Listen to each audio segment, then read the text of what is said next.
Who do you want to become? Who do I want to become? Who am I? Big questions. First of all, I'm Jackie. I'm extremely honored to be here today to share a little bit with all of you about how God has truly allowed me to become the person I'm meant to be using St. Paul's Outreach. I'm from Minnesota. I have 2 awesome parents, 3 siblings, and I'm currently working as a teacher at St. Anne's.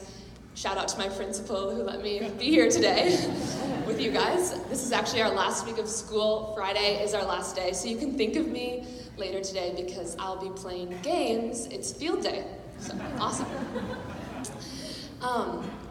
I went to Benedictine College. I studied education, and a very popular educational philosophy or buzzword is the term to be a facilitator of knowledge. So walking alongside my students, guiding them, not just giving them an answer. And in kind of a cheesy way, I can truly say that St. Paul's Outreach has facilitated my relationship with Jesus. People have walked alongside of me, allowed me to become the person I am meant to be, never once giving me an answer or a worksheet saying, do this and you'll get an A in your faith. I grew up in a faith-filled house in Minnesota, definitely not a perfect family, sorry Mom and Dad, but we were always encouraged to share about our faith and talk about it, so that became a comfortable norm for me, but only in specific God circles. So youth group, Sunday Mass, or with my family. I was petrified, so afraid to ever be labeled that Christian girl, that weird one, that I never spoke about my faith outside of those God circles. So I went to Benedictine College, and things are a little bit different there.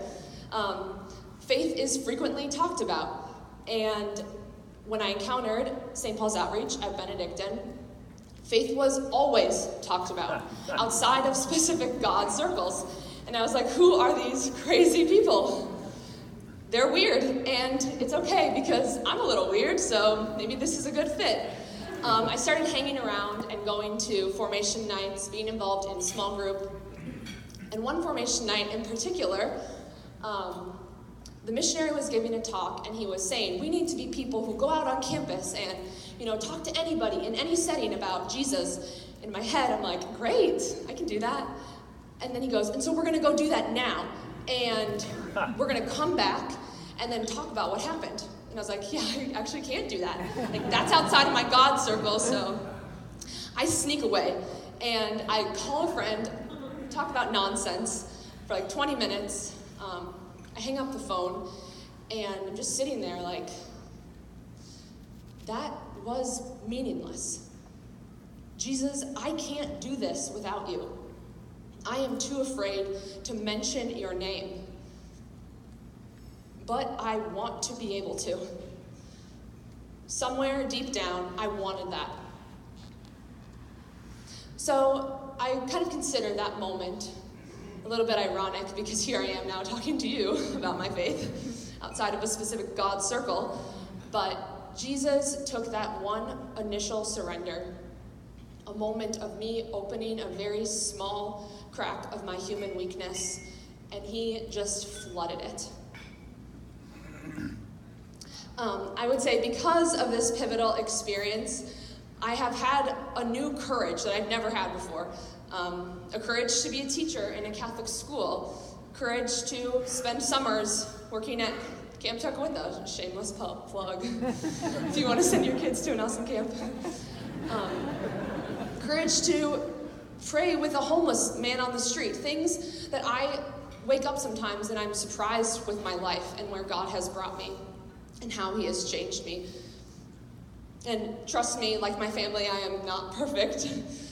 But luckily, still as an adult, I have St. Paul's Outreach to walk alongside of me, to guide me, to push me, and to challenge me, to continue to say, who do you want to become?